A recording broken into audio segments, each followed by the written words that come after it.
A bunch of people I know died. They're just they were here, and then they're not here. They're not here. They're not here anymore.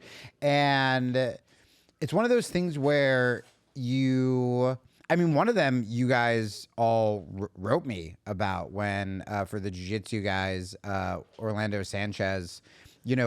He was on the podcast, and we talked all about mental health, and we talked about like our episode saved a bunch of people, and then he died, and he was 40 years old. I mean, this guy was so excited to talk about his shitty past as long as it helped people, which is kind of what I'm trying to do and emulate, and I'm going to continue to try to do.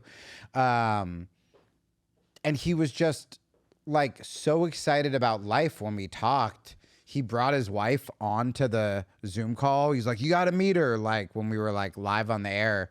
And I remember he was he was famous. He was an ADCC champion, I think. But he wasn't he was an older guy. He wasn't one of like the big, like hotshot young guns. And it was easily the most emails I ever got on the show being like, yo, you guys like legitimately saved me. And then I had a family member pass as well. And it starts making you think about other deaths. You take inventory of your life. You start thinking about, death doesn't seem real until people die. And then you go, oh, that's right. This is a real thing that can happen. You kind of always think that you're like getting away with it. Like somehow, it missed you until you get that reminder that it's like, oh yeah, man, anybody could go at any time. And the reason that I'm talking about me is because I want to say these cliches without being cliche, right? I want to tell you guys to live your best life without sounding like a fucking boardwalk t-shirt or a coffee mug. Because we hear that all the time. We hear, you only got one life, and you're like, yeah, go fuck yourself, dude. Like, yeah, I know, you only got one life, idiot. And it sounds so trite and obvious, or it sounds like usually it's just trying to get you to do something like go skydiving. You only live once. You gotta go skydiving. You gotta go down to that new bowling alley that's also a Hooters, but also they got Street Fighter 2. You remember Street Fighter 2? You only live once. And it's like, yeah, all right. Like maybe one day I'll go skydiving, right? But also when you guys hear you only live once, I want you to think about the entirety of your life. I want you to think about if a dude cutting you off in traffic is going to ruin your fucking day and how shaky that foundation is, if it is. I want you to think about the next time you're yelling on Twitter about some bullshit, not just what if you died, not just what if you were angrily tweeting about Amy Grant performing a same-sex marriage, which, by the way, we're talking about today, and then you have a fucking aneurysm. I mean, look, is that a hilarious way to die? Sure. Just Amy Grant, and then you fucking keel over. All right, that's funny. But imagine that. But not just that. Imagine if you spend all day, every day, looking for fucking fights, looking for things to be angry at, looking for things to be outraged about that you don't even fucking give a shit about, yelling at strangers in YouTube comment sections. And as you were doing that, your fucking mom died. As you were doing that, one of your childhood friends died. As you were doing that, fucking, you got sick and you have to spend the rest of your fucking life in a hospital. You know what I mean? Like, take inventory of your fucking life. And I know we're all depressed, man. Like, holidays are fucking hard. I made a post about depression and like, I don't think I responded to anyone, but like got some of the kindest responses that I've ever had. And I'm not trying to beat you up more by any means. We're going to get gentler as the show goes. I'm coming in hot. But like, use this as an opportunity. Not use the deaths of my friends, but use your depression. Use your fucking anxiety as an opportunity to make fucking changes. We do the same thing every day. We get into the same fucking relationships. We make the same mistakes. Most of the things that would help us, we know what they are. Like, we already fucking know. But we're so used to just phoning it in, right? And again, there's that other cliche, like, you only have one life. And I think a lot of us, myself included, we feel defeated. We go, yeah, I only have one life and I fucked it up, right? And so often we define ourselves by the worst thing we've ever done, which is terrible and leaves us absolutely no room for growth. We essentially have canceled ourselves from aspiring to do awesome things because we just think, well, that's not me. That's for other people. That's for people who are better looking than me. That's for people who are stronger than me. That's for people who are smarter than me. That's for people who have more fucking money than me. That's for anyone that's not me. I just fucking got a shit fucking hand when I was born. I was 5'7" and I fucked up until I was 40 and I'm just gonna die alone. But then when you actually open your eyes, you see there are so many people who have done great fucking things, far older than you, who have been through far worse. Viktor Frankl, one of the like best-selling books of all time, survived the Holocaust.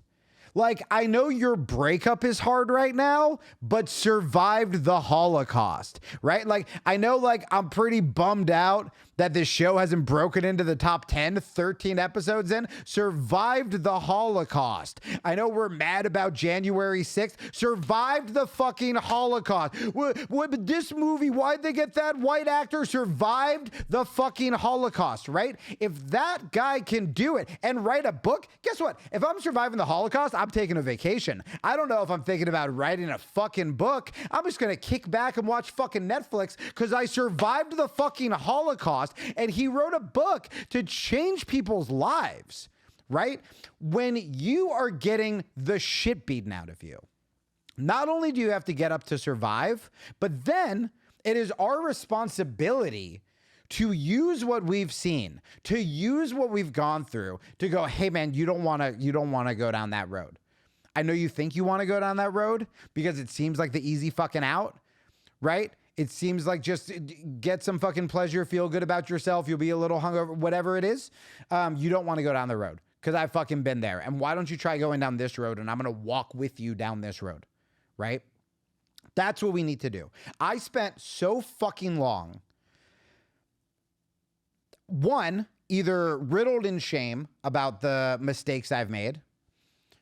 Two, next phase, which is what I thought was as good as you could fucking get. Next phase was, well, I'm going to be a really good person and I'm just going to bury that shame. And I'm going to walk on fucking eggshells just waiting for people to find out that I'm not the perfect person they think I am. And then when they do, I'm going to go, yep, all right, everyone leaves me. That's what happens, right?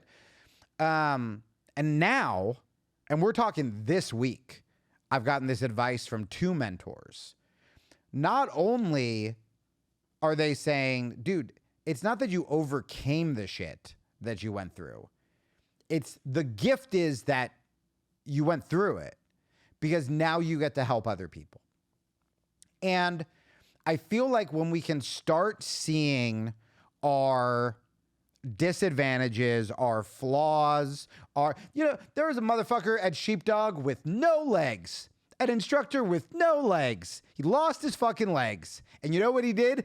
Beat the living shit out of people. He beat the shit out of people with his torso and his arms. And that is fucking incredible. And he teaches people. He teaches people how to fight. He teaches people how to defend themselves. He teaches people how to persevere. What the fuck are you doing with two legs? What are you doing with two legs right now? Right?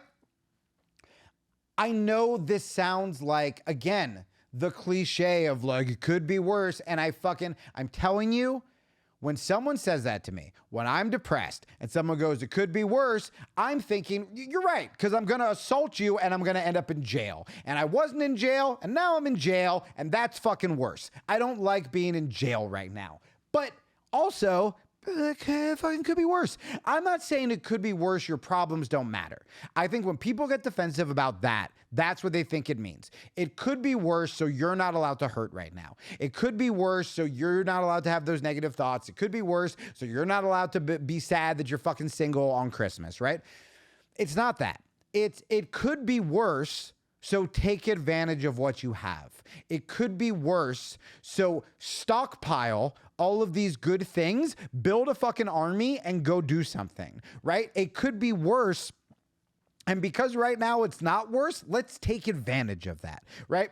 When you're doing jujitsu and you're on bottom and you're struggling, and there's a little bit of space. You haven't gotten that guy off you yet, but there's a little bit of space. That is when you have to fucking explode. That is your opportunity. Because if you don't see that little bit of space as an advantage, you're just going to go, well, I'm not out all the way. And then that person is just going to fucking sink in on top of you and they're going to take away that little bit of space. But when you can see that there is a little bit of space there, you have to fucking fight like your life depends on it, because that is your tunnel out. That is your way out. So all of us right now, no matter how much we're hurting, no matter how much we're struggling, we have a little bit of space. There is a little bit of space that you need to just fucking start tunneling through, and then you're going to see more light and more space. And then there's going to be more light and more space. And then some other bullshit's going to happen. And maybe that first tunnel gets covered up, but you still have these 2 new tunnels you created.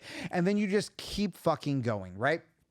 We are living in a world that is spending all of its time perpetually outraged, not helping people. It's pretending to help people. And we're ignoring people who really need help. We're ignoring ourselves. We're prioritizing this fucking video game social media culture. And the bottom line is there are tangible things that all of us can do right now to make the world better. But what happens is we get so caught up in our bullshit and we beat ourselves up so much that we tell ourselves, I'll never be able to do anything, right? Again, I did this today. And here's what happened today. And this is mental health advice. We're cutting ahead. Hi, everybody. The show's called Advice Not Taken. My name's Jamie Kilstein. Welcome to the podcast.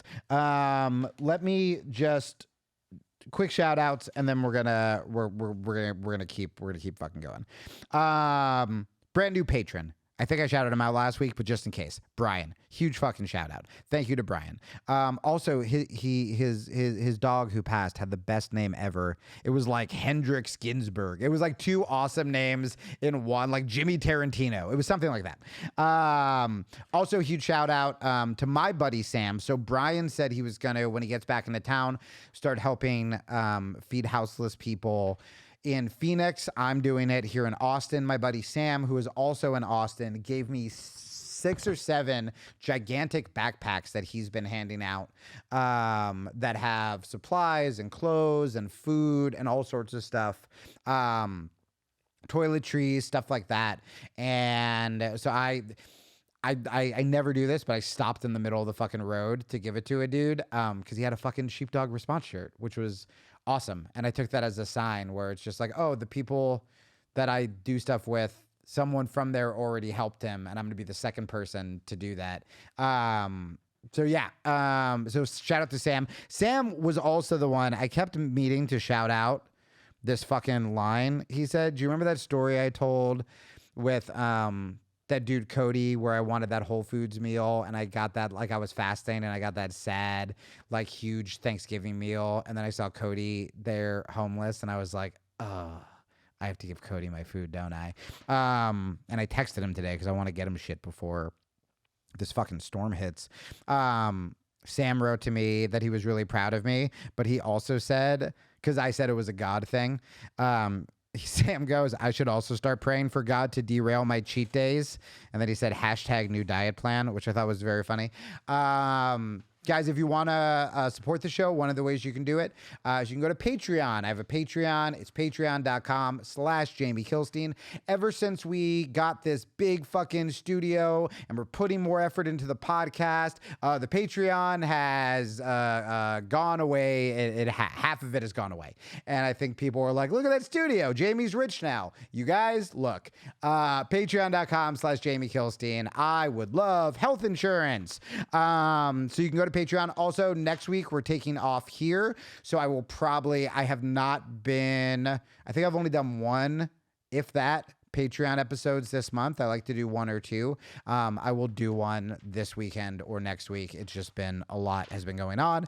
So if you have questions or it'll be more of an AMA, you can write to me on Patreon. For this podcast, Advice Not Taken, please rate and review. We doubled our reviews on iTunes, which is awesome.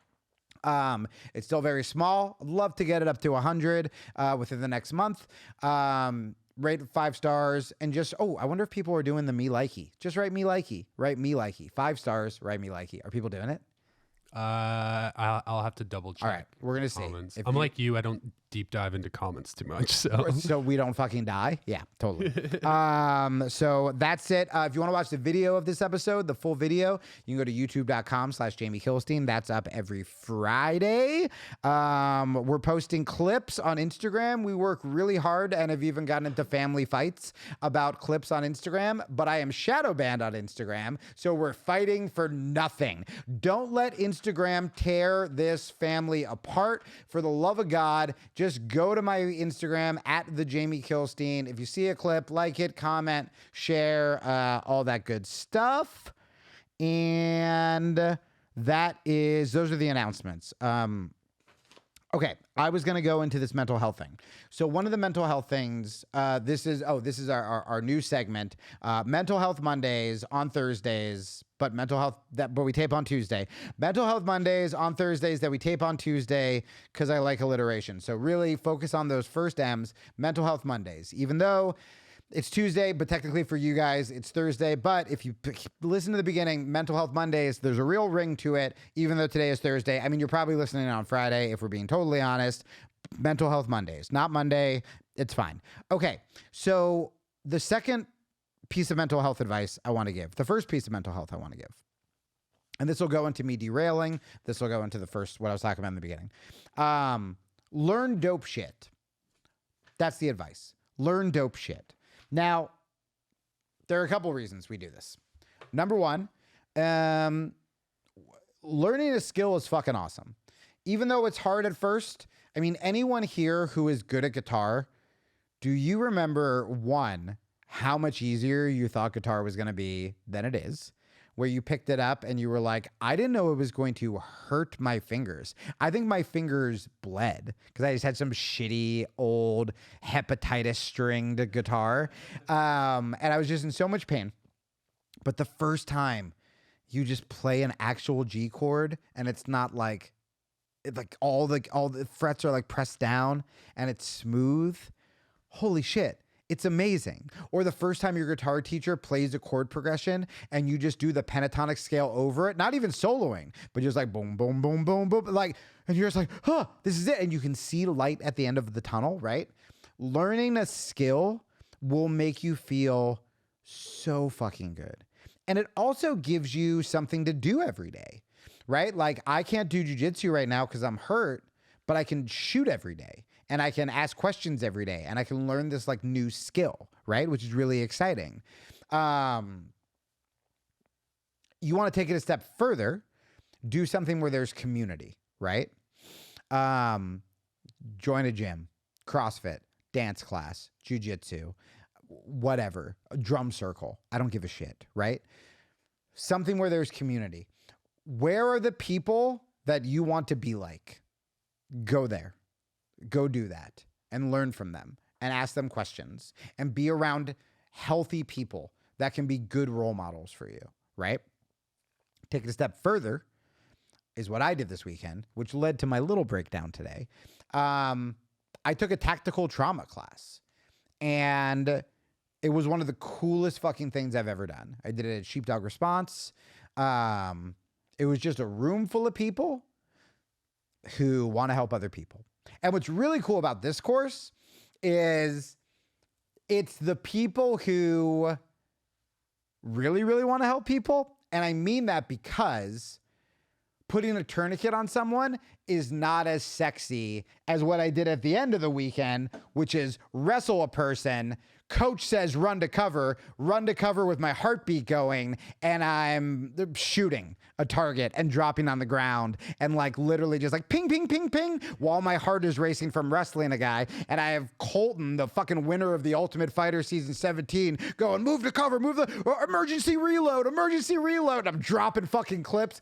That shit is awesome. But ideally, in a perfect world, I'm never gonna murder someone, right? I want to carry to protect someone and to protect myself, and I never want to use that skill. I just want to be good at it. There is a much bigger chance that you will see someone on the side of the road who needs a tourniquet, who needs a wound packed, who needs you to stabilize their fucking head, who needs to be able to breathe, who is shivering, and if they go into hypothermia, they will fucking die. And so learning that was, it was more of a challenge to me too, because I want to do the sexy stuff, right? I want to feel, everyone wants to feel like fucking John Wick, right? Name me one famous medic who wasn't in Grey's Anatomy. Right? Or David Duchovny. Was he the ER guy? Who was in ER? I don't even remember. George Clooney. George fucking Clooney. And I said David Duchovny. That's how little respect. My friend, one of the instructors, Andreas, who's a medic, he said, he's like, every Christmas, every Christmas, they'll like, a lot of these guys are in the same place as like in the firehouse. And they'll literally walk in, see the paramedic, and ask them directions to give the cookies to the firefighters. Like, hey, we're looking for the firefighters here. And it's just no respect. And they are saving lives. Tim Kennedy made sure to say, he stopped into the class and made sure to be like, you know how many gunfights I've gotten into since I've been home? None. You know how many times I've stopped because someone's got in a car accident? Like 10. You know what I mean? And so... yeah. It's a really important skill. And talk about community. You know what I mean? I was learning tactical firearms. I was learning tactical trauma, all this stuff with just like, dude, role models. One of the guys that I didn't know afterwards just said, I want you to know I'm your teacher for life. And I almost started sobbing. This is what you want. You want to be around people you admire and that you can learn from, right? Having this kind of community, it was the first time. I always have fans write me. Always have fans write me when I post about depression or they're depressed and they thank me for posting. But this is the first time, like that tribe, I had messages from like all of them. Like, hey, brother, checking in. Like, you need somewhere for Christmas? Chat. Mike Simpson, the guest here, where we accidentally went viral on TikTok. Invited me over for Christmas. The mutual combat expert. Mutual combat expert. Yeah, maybe it's a trick. Maybe he's trying to trick me into mutual combat. Hey, buddy, want to meet outside my house? Want to meet outside my house Christmas Eve? No rules? What? What was that last part? No rules? What? Get a mutual combat Santa Claus. Yeah, and so like, that's community that I haven't had ever. I've had friends, but like, I was talking about this with one of the instructors. Like when that affair happened 10 years ago and I couldn't get people on MSNBC anymore, like not just gone. I mean, this dude didn't even know what happened to me. And he was just like, they ghosted like that, right? And I was like, yep, totally. If you do hard things with people, it's a lot more difficult for them to bail on you. These guys served. Right? Like you get back from that, you know what a brotherhood is. You know what risking your life for someone else is. You know what I mean? I love Austin comedians with all my heart, but I feel like the biggest sacrifice we make is like, fine, I'll go in front of Casey Rocket. Like, or I'll follow Casey. Like, it's fine. Just fucking, this is going to Nobody suck. wants to follow Casey. Yeah, exactly. Because he's hilarious. Do you think that Would I follow him? No. Would you follow him? I've never had to, and I've never had to follow him or Derek. I've really gotten lucky. I did have to follow Duncan Trussell. Oof. It went very well. Oh man. But Duncan's just, He's a maniac, he's man. a maniac. Yeah. What were you going to ask me? Do you feel like, I mean, you always hear about how trauma bonding is a bad thing, but I feel like a lot of great people come out of the military and a lot of what they go through is trauma bonding. Right. So is it really a bad thing? Yeah, I wonder if that's the definition that therapists would give. Because when you hear trauma bonding, it's sort of like me and Corey meet, we just get in this like hot and heavy relationship, we're ignoring red flags, and you know, it's because we both come from, let's say we both have dad issues, right? And so like the connection isn't we're soulmates, even though it feels like it. It's like we're both trying to fill the same like hole. Whereas that is a very, very like literal trauma. You know what I mean? I think trauma bonding is more at like a psychological level, whereas that's just like we're two dudes who went through some shit. Like if me and you, we're already friends, and if me and you saved some person from getting mugged and you got shot in the leg and I hit my head and got a concussion, we didn't trauma bond. We experienced trauma together.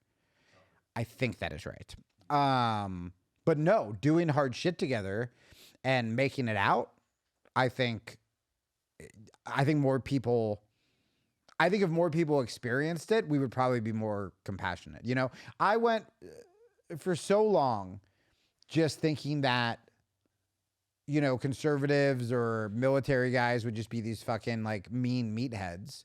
And it's because I was bullied by people who looked like them. Not people who went through hard things because they were little 16-year-old shitheads, but I was bullied by like the athletes, the jocks, you know? And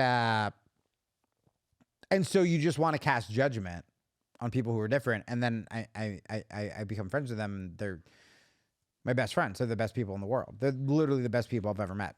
And these are my friends. I mean, obviously they're asshole troops, just like they're asshole priests, just like they're asshole fucking, you know, everything. But so learning, taking a CPR course, taking like an EMT course, taking a tactical self-defense firearms course, taking jiu-jitsu, something where now you're learning a skill. So at first we were learning a skill by ourselves. That's good. How do you make that better? You learn a skill in community. If you are doing a skill by yourself, music or art, you can still take a class. Now you have community. If you feel comfortable with guitar, you can start writing songs with someone. You can start a fucking cover band. When I was in high school, we had a band. We had a high school band. And so all the dads, they wanted to start a band, so they started using our equipment, and I swear to God, named their band The Dadolescents, and they got to play like the Memorial Day Parade, and they couldn't have been happier. It was a lot of like fucking Creedence, and like I think, no, we covered Rockin' in the Free World. We were pretty cool. They covered a lot of Creedence, a lot of Sweet Home Alabama, but man, these guys were happy as fucking shit. That's all they needed. Once a week, get together with the boys, have fucking beer, play some fucking stupid Creedence song, right?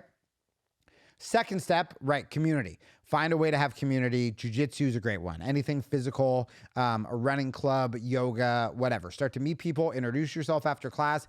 Be someone that other people gravitate towards. Not because you're trying to be fucking funny or cool, but because you just have a kind spirit. You just say hi to everyone. You acknowledge them. You don't fucking give stink eye to the person who's doing downward dog better than you. You're just like, cool, man. You're just complimentary. People want to talk to you, right? I make sure people want to talk to me and they don't know me. And it's just because I'm fucking nice. I'm just nice. I introduce myself to people. Shit like that. I make eye contact. I'm not on my fucking phone, right? Step 3, if you want to elevate it even more, get into community where you can help people, right? I give the obvious example, like physically protecting people, but you could also, if you are in an art class, there's no reason you can't tell that art class, hey, every Sunday I go and I hand out sandwiches to homeless people. Does anyone want to come with me? And I swear to you, you're going to get someone who is going to say this. I've wanted to do that for so long and I was afraid. And now you got to be the brave one. Even though you thought you were the fucking garbage person. You got to be the brave one who, they were just fucking waiting. You know what I mean? You know how people say, like if you're in a jiu-jitsu class, for example, they'll say like, hey man, ask a question, even if you think it's stupid, because chances are 20 other people had that same question and you get to open the door for them.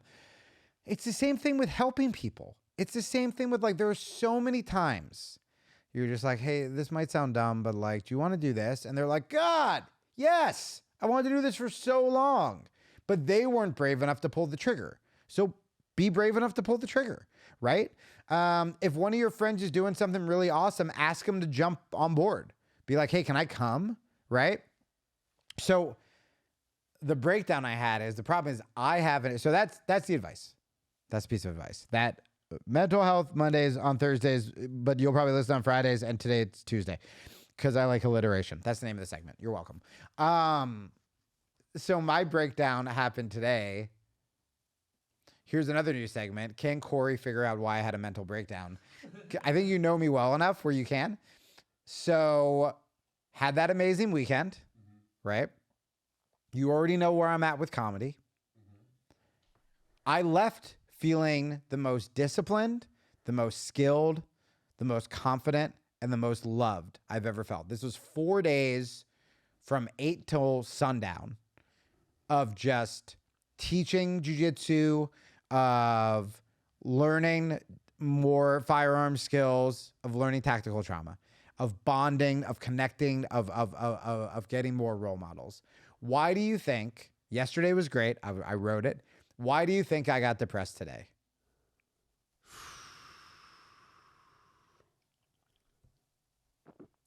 Because I'm not a cop, Corey. What? Exactly. Wait. Not like a police officer? I'm 40 years old, and after this weekend, I was like, I want to be a cop. I got to save lives. I want to ride the badge. I I'm a shield man. I gotta get a second divorce under my belt by 42. Yeah. I wrote. Where did this come from? It came from spending an entire weekend learning how to save people. Okay. And I just go, now, here's what would be really cool. Here's what would make me a really balanced individual. I would have never guessed cop, by the way. Oh, cop is just the first thing I said. I also looked up like EMT qualifications. Okay. Which you need a GED. And then I looked up GED qualifications and I forgot you need to know math. And I was like, well, I'm out. You have a GED. You graduated from high school, didn't you? No. I dropped out of high school. Oh, I didn't know that. Yeah, I dropped out junior year. Damn. Proof that you don't need a high school diploma. And then I didn't get my diploma. GED because I've said this very confidently on the show. And now I'm going to say it in the opposite direction because I'm honest with my audience. My grandma once, before she passed, said, don't you want to prove to people, I was like 22. She was like, don't you want to prove to people that you can make it or you can get a GED? And I go, no, I want to prove to people that I can make it without a GED. I'm the same way. That's why I never graduated from college. Like, I'm not going back to college to prove everyone right. This is it. And by the way, I did it. Like, I've been on MSNBC with literal like Nobel Prize winners, like on the same panel, like played the Sydney Opera House, done all the things. Now Dum Dum's having a midlife crisis and wants to go be an EMT. And I'm like, oh, I don't know biology. I don't know algebra. Like we have fucking calculators on our phone now. So again, if I was balanced, and that the reason the show is called Advice Not Taken is because we give really good advice. I found Kyle, right? Yeah. I found Kyle on Instagram. He left that really personal voicemail on Logcast last week. Guys, by the way, when I say that I care about you guys, and when I say leave a voice memo on Logcast if you need advice, because it will make me feel closer to you, it's not like we get a cut every time someone uses Logcast. They're a sponsor. We want people to use them. But like, we don't get paid per message. I mean, I heard that dude's voice and how much he was hurting and how cool he seemed. And we gave really good advice. You sent me the segment, 25 minutes worth of advice. Something insane that crashed my computer. And yeah, I found him to be like, hey, buddy, I thought of something else. And I left him a voice memo. And then he left me a voice memo back that I haven't checked yet. That was because I had a mental breakdown, as I'm sure you saw later. But one of the things he said was he was really funny. Like he was as funny and cool as I knew he would be. he was like, I listened to it at work, and then I started That's awesome. crying next to my coworker who doesn't speak English and had no idea what the fuck was happening. I was like, bro, I've been there. So the whole part of this is we want to try to make this show something that's interactive, something that can reach people on a level that's bigger than a radio show or a podcast. because we want to be a family. Exactly. Like, I mean that. And now it's like, and same with Kevin. I mean, Kevin, he always said funny things on Twitter, but it wasn't until I talked to him and heard his voice that I'm like, oh, okay. And now people know Kyle's voice, and they're going to be rooting for him. So when he said he's going to check back in a couple weeks, but like, yeah, man, he was really low before he left that message, and I feel that. Why did I bring him up? I went derail. Oh, I don't remember. Logcast. Even if you can leave more than one message too. Like I know we want follow-ups and shit. Yeah. I want to hear when Kevin goes to church. Because I bet it'll be very funny. And just so everyone knows listening, like we are reading every single person that submits to Logcast. We're reading your stuff on the air. And I think it definitely adds a level to the show that you're not going to get at many other shows. I know some people do the read into it, but this is also interactive where you can go and listen to everyone's thing on the Logcast circle afterwards as well. So Right. Oh yeah, you could respond to them too. Yeah. That's right. I forgot about that. Kevin can go help Kyle. Kyle and Kevin should be friends. Okay. That's how we build this family. So if I was a cool, that's what I was saying. The show is called Advice Not Taken. We gave such good advice. It really helped Kyle. With that said, I'm about to say what I did today, and all of you are going to be screaming at the podcast, being like, Jamie, what are you doing? Why do you want to be a cop? You have a good life, you fucking idiot. And they're right. If I could just accept, I'm a comedian. I host a mental health podcast. That mental health podcast really helps people. I've also been a fighter for 20 years. And now I happen to carry around a gun and a tourniquet and train weekly with them and daily. And can have the capabilities to save people without having to like be a traffic cop, enforce shit I don't want to enforce, go through all the stress and trauma that like cops or EMTs go. They'd be like, dude, you have the perfect life. Just walk around like a badass. And if one day you got to tourniquet someone because they got glass through their fucking arm, or you're in a mass shooting, you can save people and be comedian, hero, whatever. And what I do is I take that course. I feel good about myself for a day. And then I go, I'm a piece of shit. I should have been doing this stuff since I was 20. You know what I mean? Like, I could have saved so many people. I could have saved so many dogs. Like, all that shit. I just beat myself up so badly. And look, man, part of me, like, I am looking for a life where I can help more people.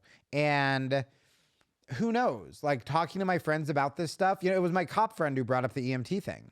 And so I'm going to go on a ride along with my buddy, which will just be fucking cool no matter what. Yeah. Right? I think having those experiences, asking those questions of yourself, answering them is good. But also, I need to take my own advice, and I can't beat the shit out of myself. Dude, I posted about depression today, about my depression today. Said something vaguely inspirational at the end. And the amount of people that wrote me and they're like, hey, you saved my life. And at the same day, I'm like, yeah, but if I was fucking, I was fucking in Uvalde, what? How would I have done that?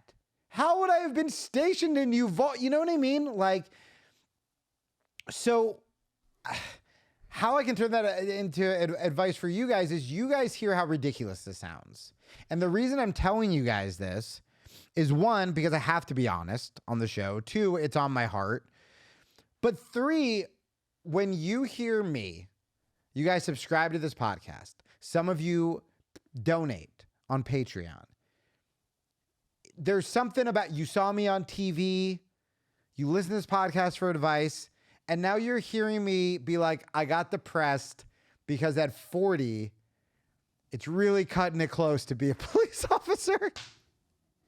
Although I was talking to my friend Vrindavan, Tulsi Gabbard's sister, and she was like, "You can always be a cop in Hawaii. They're just like those 60-year-old like Hawaiian dudes who like smoke cigarettes and like patrol the beach and retirement plan." So that's a good plan. I can still like be a cop. I can yell at howlies for fucking littering all day and like chase them with my nightstick or whatever. Dude, we can retire. We'll both have retirement jobs as Hawaiian police officers. We got to get like the silver fox, like short gray hair, like a very wrinkled tan skin from just like never wearing suntan lotion. This sea captain skin. That's what it is. Yeah. So I'm very hyped about that. So yeah, guys, like I'm fucking up too. I'm trying to take my own advice. But what you're doing, and I think it's very important that people realize this, is like self-awareness is huge, and lacking in self-awareness, catching yourself in those down moments when you're like, what the fuck am I doing? That's a big thing.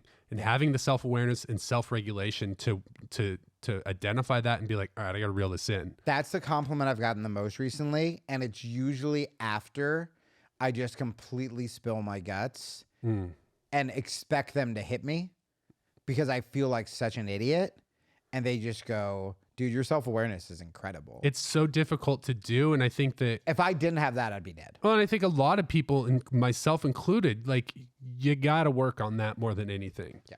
You got to, because it's okay to be in that dark moment. Like you can't control when it hits, but you can control getting yourself out of there, and being aware of when it's happening is the biggest part.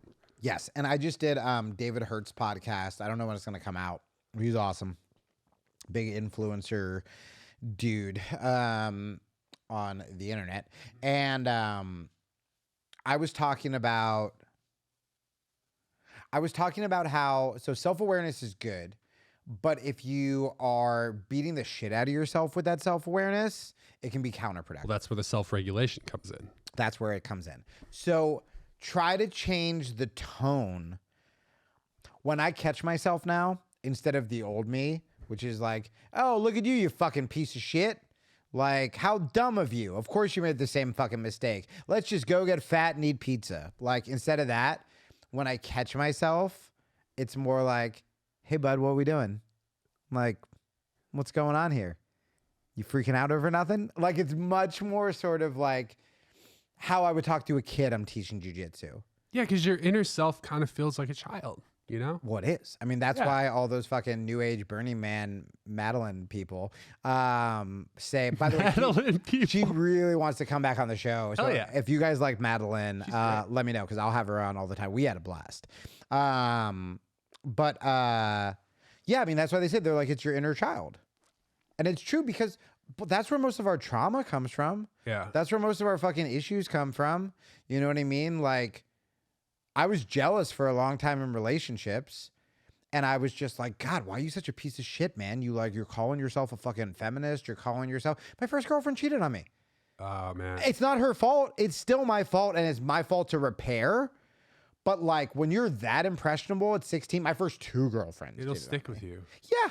Where if someone asked me at the age of 18 what love was based on my two experiences, I would say, well, you meet someone, you completely fall in love. You're all they think about. You stand by your phone waiting. If your mom picks up the phone, you fucking scream and yell. You'll tell your parents you hate them just so you can sneak out and see them for 5 minutes and French kiss under a street lamp. And then they cheat on you with a guy named Greg and you're fucking ruined. And that's what love is. With a guy named Greg. That's what you think.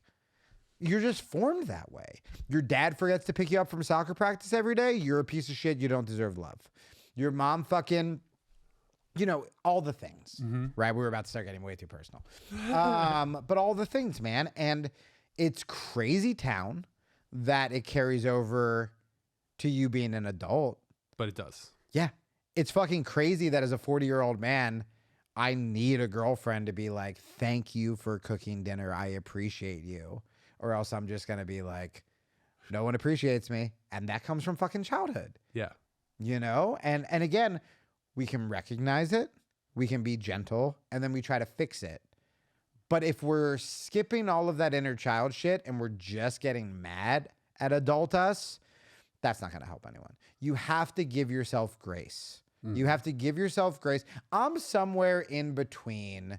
My self-help is between Jesus and Jocko.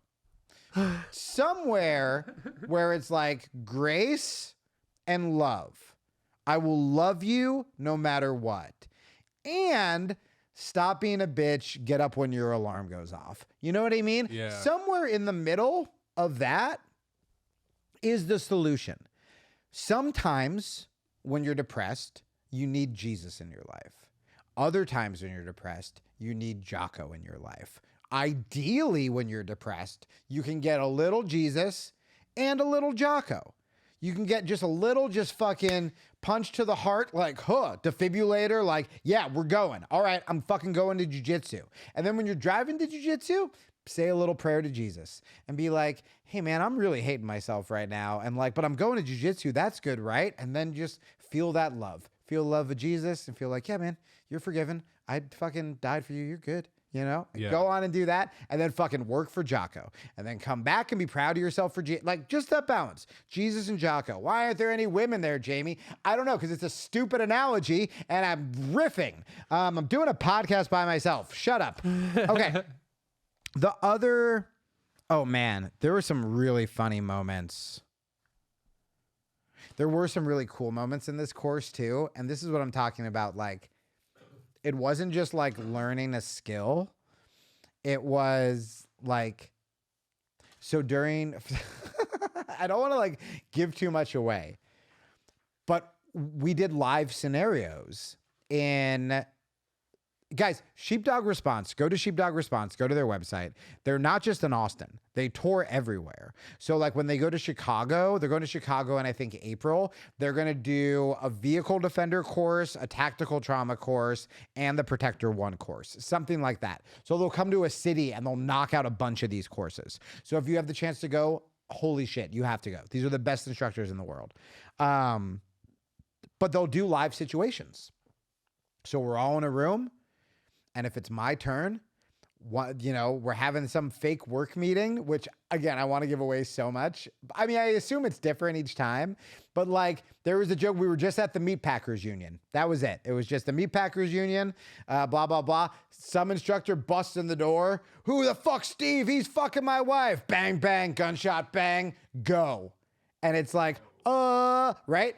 That my favorite part. This won't happen again because it was my friend's fucking... My favorite part was after the third or fourth one of the Meat Packers Union, they were like, they switched it over because they're like, we don't trust the Meat Packers Union anymore. They were like, welcome to Twitter HQ. They did a bunch of Elon jokes about Twitter HQ. Shooter breaks in. I swear to God, it just goes, Meat Packers for life, and starts fucking opening fire. It was the funniest shit I'm dying. And then we're just going. I mean, we'll be in the middle of class learning some shit, or we come back from a break. There was one point I'm arguing with a girl I thought I was going to be dating, and suddenly I just hear, you've been shot in the left arm, you've been shot in the... I throw my phone, I have to tourniquet myself. It was chaos, utter chaos, and the coolest fucking shit ever. At one point, it was just the instructors who were the dummies. They take me aside during the break and they go, hey, in the middle of this next one, just go into cardiac arrest. And I'm one of the fucking students. I was like, all right. And I took this so seriously. They are fixing 2 people with gunshot wounds. And I sell it to the point where one of the other instructors, as I'm going down, I literally just hear him go, shout out to Zach, who seriously would have saved my life. I hear him go, guys, we need to help Jamie. We need to help Jamie. And then he literally goes, this isn't part of the course. And then one of the other instructors, as I'm down, eyes closed, I'm already drooling, just goes, it's part of the course. It's part of the course. And had to take him away. I gave that man the biggest hug afterwards. And then there was a dude taking the class who was SWAT. He was a SWAT guy. And he was like, dude, I thought you were going down too. Another doctor, he almost came over to me. Because if you're not the main person, you just kind of have to be a sheep and do whatever. And I was like, yo, I can act. Yeah. I can act, son. That's called acting, folks. That's called act. I literally asked, I go, what does a cardiac arrest sound like? So I made it like deeper and guttural than I would have. Very proud of myself. Threw myself down. Definitely re-injured my leg. Worth it. Such a method actor. I know. My friend's daughter, who's like 16, she's my little sister, my little Hawaiian sister. She was victim at one point, and no one knew she could act. And I will forever have fake PTSD. Like everyone, she's just like, she would just be like throwing herself off the stretcher and just talking about how scared she was. When I went to call 911, she just said, Jamie, don't leave me. And she's grabbing my pants leg, and I have to like go back and be like, no, sweetie, you're going to be okay. But I'm like, no, I have to call the police. She's tricking me. Like, it was fucking crazy, dude. It was easily one of the coolest things. So this course quickly turned into a casting call. Look, guys, what I'm trying to say is I either want to be a cop or an actor. So if you want to hire me to either go undercover or star in your student film, please DM me on Instagram at the Jamie Kilstein. Perks if it's a story about a struggling Hawaiian police officer. Prep me and Corey for our retirement on Oahu. Let's get to advice to celebs. I will make this very quick, and then we're going to get to our AA segment. We have an email, and I think for the Logcast, actually, let's save it for, I know I said the opposite to you. Let's save it for our first time back. Okay. And the reason I say this is because we don't have a ton of time left, and I want to focus. And also, we already are going to Logcast. Not next week, we're off. Next week's on the Patreon only. Week after that, you guys know we're going to Logcast. So, Kevin, I want to hear about you going to church. If you haven't gone to church yet, Christmas Eve, baby. Christmas Eve. I'm going. Hit that midnight mass. Then fucking anyone else? And this will be out before the next episode records. So you have time. If you're hearing this, you have time. Well, that's what I'm saying. To go on to Logcast and get your questions in before the next episode. We're not going to record. Although it's the next Tuesday. That's not New Year's, right? No, probably not. We're not recording for 2 Tuesdays from now. Hold on, let me pull. It's all good. I will get to advice to celebs. No, so next Tuesday is the 27th. We will be back on the 3rd of January. Great. So we will be recording. Get your Logcast in by January 3rd. Again, Logcast, they sponsor this show. They sponsor Big Laugh. They're supporters of us. All you have to do is go to the App Store, download Logcast. It's completely free. You go to the Jamie Kilstein circle.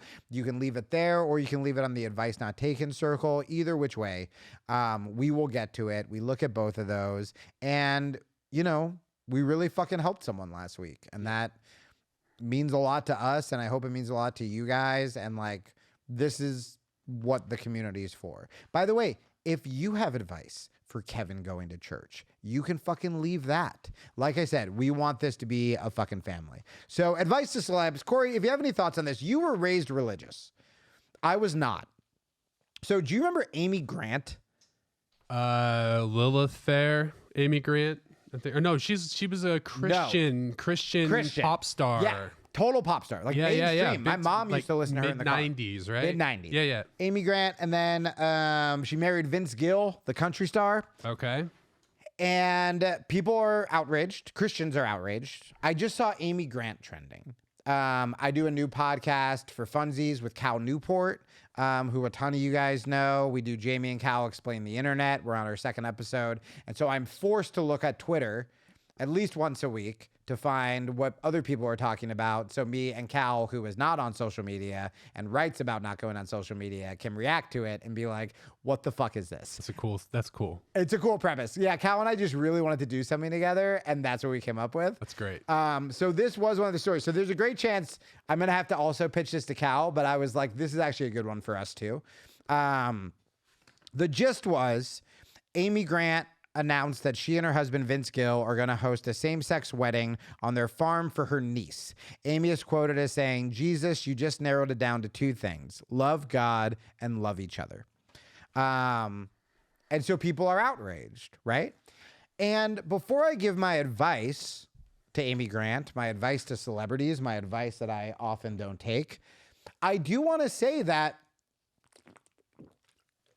I'm not becoming more socially conservative in the sense that I ain't going to be pipe bombing a Planned Parenthood anytime soon, I guess will be a good way to put it.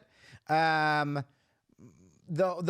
only reason my gun's going to come out in a Pulse nightclub type situation is to save my gay brothers and sisters. But I've also read a lot of like pretty liberal pastors who they're not coming out like against same-sex marriage or abortion per se, but God, I'm treading so cautiously, but they're like, hey man, we're all sinning. All of us every day, straight people, all of us are sinning every day. Right. Right. And, not right, but that's what they say. That's what they say. And, you know, I do look at some of the things I've done and some of the like sex I've had. And there's definitely part of me that's like I said, I mean, I'm waiting for a reason. There's part of me that's like, yeah, that has led to a bunch of bad stuff, you know? So I guess what I'm trying to say is where I'm at is I don't completely write off socially conservative Christians yet. It depends on how they handle it. Mm-hmm. I just try not to write off anyone right away. I want to hear them out. And this is a perfect example. My advice for Amy Grant. I just wrote, go get it, girl. And that's my advice for her. Because this to me is a perfect example. This reminded me that I'm still good. I'm still okay. Because Jesus is about love, man. And no matter how you feel about the institution of marriage, and I know a lot of religious people, they're like, it was designed by God for a man and a woman for, you know, all that stuff. And look, we can have a conversation another day about people who don't have the father in the home and people who, you know, but the bottom line is like,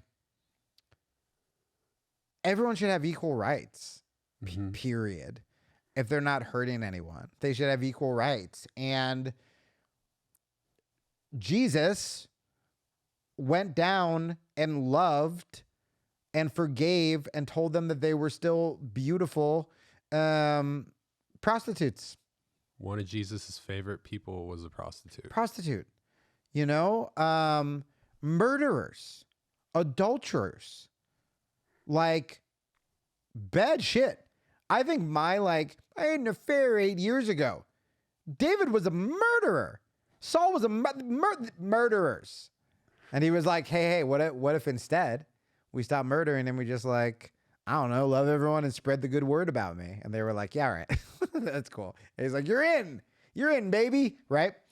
So to me, I think it's so brave that Amy Grant, this is how she is expressing her Christianity, is she is not letting her niece feel ostracized or feel broken or feel any less than, you know, a heterosexual couple. Sure. And that to me, knowing that she is going to get a horrible backlash from her fans, from Christians, right? Not all Christians, but from these like, whatever, more right-wing evangelical.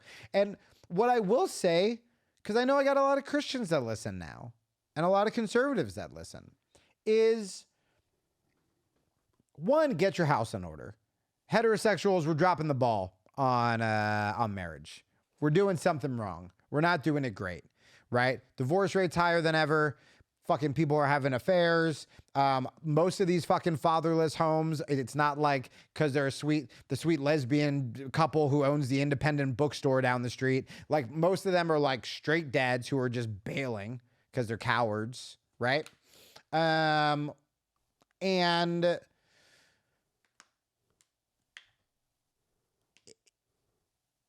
if our house isn't in order, what are we doing telling another couple? Because we're so good at it, right? We're so fucking good at marriage that we're going to be like, two people with vaginas can't do it. Fuck you, dude.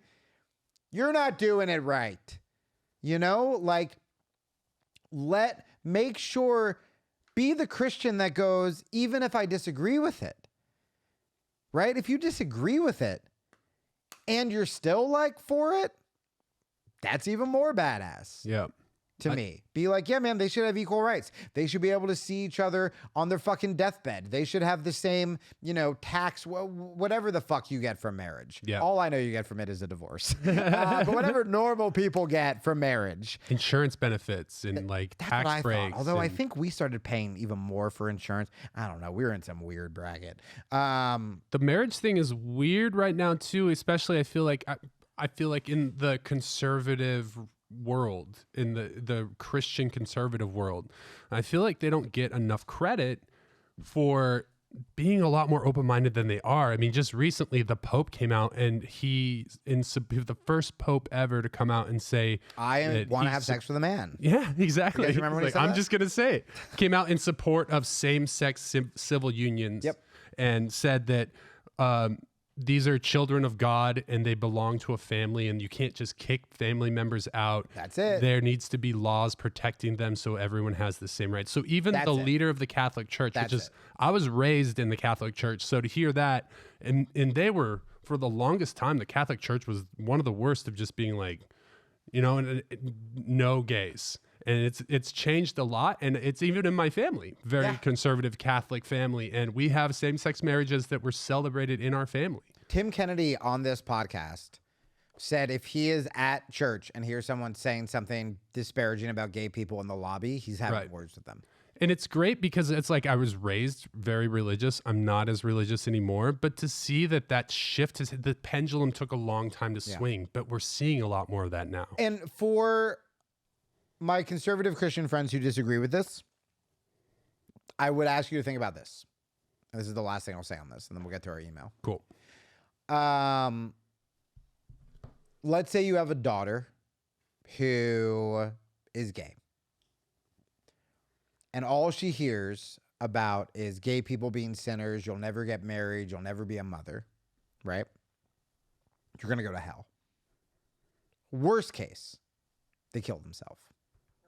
Second worst case, they completely rebel and get depressed, self-harm, death of despair, alcohol, drugs. They just feel fucking broken, right? That's something that could happen anyway. Teenagers. Third, let's say they're fine. Let's say they're healthy. Let's say that Jesus means so much to you as a mother and a father. Do you think she is going to accept Jesus Christ as her Lord and Savior if you are telling her that her and everybody like her disgust him? Right? Do you think she's going to accept Jesus? Or do you think she's going to run as far the fuck away as possible into every pussy imaginable? Right? If I'm gay and I'm raised being told that I'm an abomination, guess who's leaving home at 17 to suck dick and is only going to be going to church when he's in fucking sex addict meetings or alcoholic meetings in the basement of that church, right? Would you rather have them upstairs at that church or would you rather have them downstairs? No offense to all my friends in recovery. Those downstairs meetings fucking rule. They're very fun. But like, man, be the good example. Do what fucking Jesus did. Come on, man. Anyway, Amy Grant, repping Jesus. I support it. Go buy an Amy Grant album. Support her career. I wish I remembered. God, when Baby, we were a real baby. that's what it is. I knew it. Thank you. Yeah. I was like, if we were a real radio show with like rights and stuff, we could like play that as I did my I'm gonna go suck dick, like, and have the Amy Grant song over it. Someone make that mashup, please. Can someone please clip that and put the Amy Grant song over it? Doesn't have to be us. I know Corey's taking notes. I'd love a fan to do it. That would be great. We're busy. Okay.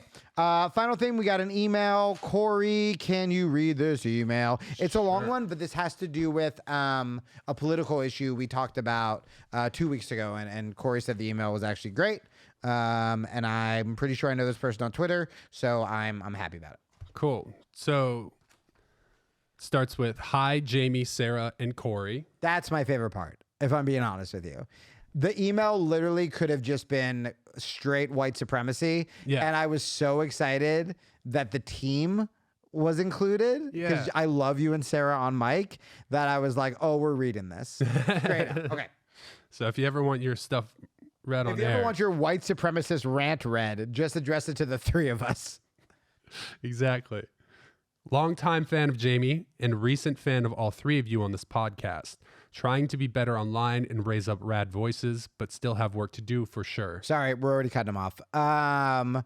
Classic case of who has ever written that in? Who has ever been like, hey, I want to make sure I include the producers and I want to lift people up? Only one of our fans would write that amazing sentence that we've never heard in and then just be like, but I'm not doing it good enough. And keep using the word rad, man. Let's bring that back. Yeah, bring rad back. That's a great word. Listening to episode 11, I think you were touching on a piece of the puzzle to the gun/video game question, but not quite making it. I'm 32 and come from the OG days of Halo and Call of Duty Online. I was going to ask you if you knew those, but I know you do, because when you said Call of Duty, I was going to go COD. Yeah. Because I actually don't play Call of Duty. My father plays Call of Duty. Hilarious. Yeah. We were awful humans to each other online, but I have also been shooting competitively since junior high.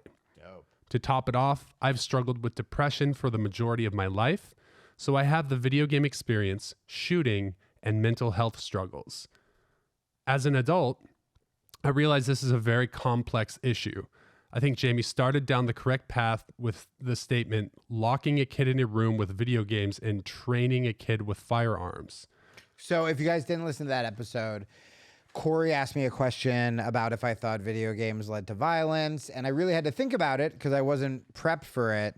But one of the kind of things that I stumbled upon is that if you don't have real world training and you only have video game training where there aren't consequences, I think that you're far more likely to act out if you're only playing the video games, if you're not talking to real girls and you're only looking at porn, if you're only shooting people who aren't real, as opposed to when you learn firearms, you learn so much about safety and consequences. When you train jujitsu, you get tapped out, you get beaten up, you realize it hurt, and you're going to walk around a lot less sort of like cocky because you know there's another side to it. So just to fill you in. All right. This person says, I've done both, but the big difference is a role model or parent in the situation.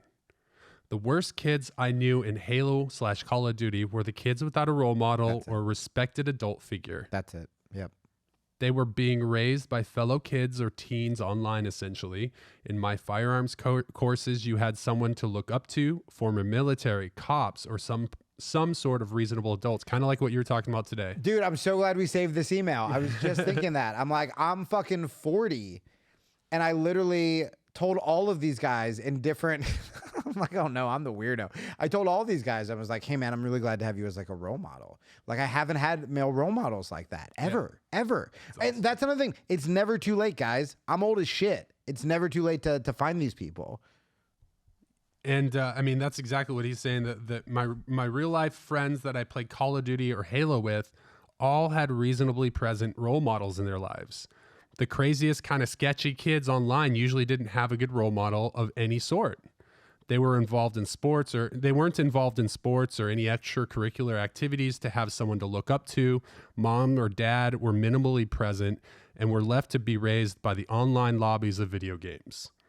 That's the worst fucking place to learn life lessons, consequences, or to look up to people. I just call everyone gay and then shoot them and steal their car, right? That's where I learned to teabag. Yeah. I still play games online and it's not good. The internet is trash, myself included in that. Oh, bud, you sound better than that. If you're not happy, you can. I know that's not why you wrote in, but just like reading subtext clues, maybe like swap out an hour of video games for one of the things we talked about earlier. Video games aren't necessarily bad either. There's been, but if you're saying obsessively bad, like if you're playing them obsessively, or maybe don't play hyper violent video games. If you're playing them obsessively and you're literally saying, like if you struggle with depression, maybe go with Stardew Valley. You called yourself trash. Yeah. So I'm like, that's not good. Yeah, totally. Yeah. And like, this is what I'm saying. The sentence, I still play games online and it's not good. That's like buried in this really sweet, smart social commentary is a sentence that's a cry for help that I would just like to point out. I see you, and maybe like limit yourself, set a clock. That's a good catch. I mean, you literally started this off by thanking people that you've never met before, saying that you're fans of us. So yeah, you're a good dude. Yeah, like I've met good do people. More things that make you feel not like trash. Exactly. I've met good people that have said far worse things about me. So I'm sure you're a very good person. Many of my friends from video games, liberal and conservative, became interested in firearms. All of them have learned how to use them from role models or people that they've respected. It's the interpersonal relationships that make the difference. Yep. Online toxicity leads to real life toxicity. We need more love and respect. Attaboy. The isolation that Jamie was talking about mixed with internet morons is a bigger detriment than the video games themselves. Sure. Best wishes on the podcast and in life to all of you. God, what a sweet guy. You're all doing amazing things, and I can't wait to see where this podcast leads as the time goes on. Good Lord. If it's okay, I'd like to send a longer form thanks to Jamie, as his openness throughout the years has actually radically affected my life in the best ways. Only if you do that during the time you would be playing video games. I don't want to take up too much of your space and time in the email. It's only if that's okay. It's absolutely okay. Send whatever you want to send. We would love to read it. Say it on Logcast. Yes, absolutely. Thanks again, and God bless you all in your journeys, Scott Johnson. Oh, Scott, my fucking heart. That was great. That was fucking great. I mean, I don't even know. Just to take the time to write something like that, it blows my mind that, like, these are not people that know, like, I've never met Scott before, but to know that someone would take the time to write that and send it in, I mean. And it was, again, it wasn't just, I just want to prove, this show, that podcast I did, he really thinks this show is going to take off. And sometimes I get down on myself because it's a lot slower to get a show that's talking about nuance and bringing people together than it would be, I mean, you know how many emails the fucking fuck the left or fuck the right shows get? Like, so many. And it's just like, Biden's a fucking retard or like stuff like that. And all day. Right? Or fucking Trump's a Nazi. Like, so many emails. Sure. But this nuanced email of like mental health, online culture, toxicity, bringing people together, role models, like, God, like that's the kind of audience I want. And it's like rare to find it anymore. It seems like it's more and more rare, and it shouldn't be. Totally. So I'm going to have some parenting experts on the show in the new year, which I'm really excited about, especially talking about like how to raise young boys, because there's a lot of nonsense out there right now. But one of the things I do want to say, because I don't give a lot of parenting advice, but I meet a lot of parents now and a lot who are really good role models, or they're bringing their kids to jiu-jitsu or whatever. If you are a parent, please catch yourself when you're, we're running out of time, but just when he was talking about good role models, just little things, man. If you're on your phone when you're out at lunch with your fucking kid, put that the fuck away. Put it the fuck away. Take your kid outside. Don't always be saying like, I'm too busy for this. Take time to look your kid in the eye, to tell him that what he's going through is important and that it matters. Put him in challenging things, have him learn how to fucking hike, have him learn how to fight, have him learn how to do, there's so much, man. I mean, these little girls that I see doing jujitsu, ages from like 4 to 11, I don't fucking worry about them when they go to college. They're going to fucking be able to handle themselves, dude. I mean, obviously there are terrible situations that can happen to anyone, but like these girls they're already just massacring dudes. Like they're going to walk around with their fucking heads up high and like no one's going to pick them as a target at all. Challenge your kids, but be fucking kind to them. Don't always tell them what they're fucking doing wrong. Also tell them what they're doing good. Be that role model, man. And I think the biggest thing, we can get into it in detail with experts. I'm certainly not one. But what I can say is be fucking present. Be present. If you tell them you're going to do something, fucking do it. Be a role model. Have them. If you're a man right now and you have a daughter, don't you want to raise her where she's not trying to fucking date a piece of shit to fill that hole, but she has a good man to look up to, so she knows what good men look like. Show her what a good man looks like. You know what I mean? If you have a son, teach him how to fucking respect women by maybe not like screaming at your fucking wife or ignoring her because you're on your phone or because you're playing video games, right?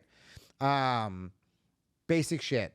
And I know it's really hard. And I know we all have our habits and our patterns and our crutches and our stories. But like, for everyone who's like, I mean, me, right? For everyone who's like, oh, I'm fucking for, like, what am I going to do with my life? How do I help people? You can do it with your fucking kid. You know, like that's the biggest difference you will ever make. So that's it, you guys. I hope you have a really, really Merry Christmas. I hope you have a good New Year. I'll probably do some kind of like New Year's resolution spiel when I get to the Patreon episode. I have a lot of thoughts on that, but we will see you. This is it, right? We'll see you guys in 2023. Thank you for all your support. We love you so much. Please tell people about this show. Spread the word. Get me on Shadowband on Instagram. Spread clips around. Rate and review it. We're really going to blow this show the fuck up in 2023. And you guys are the OGs. So help us help you be cool. So you can tell people you were the first ones to listen to Advice Not Taken. We love you guys. See you next year. Love you.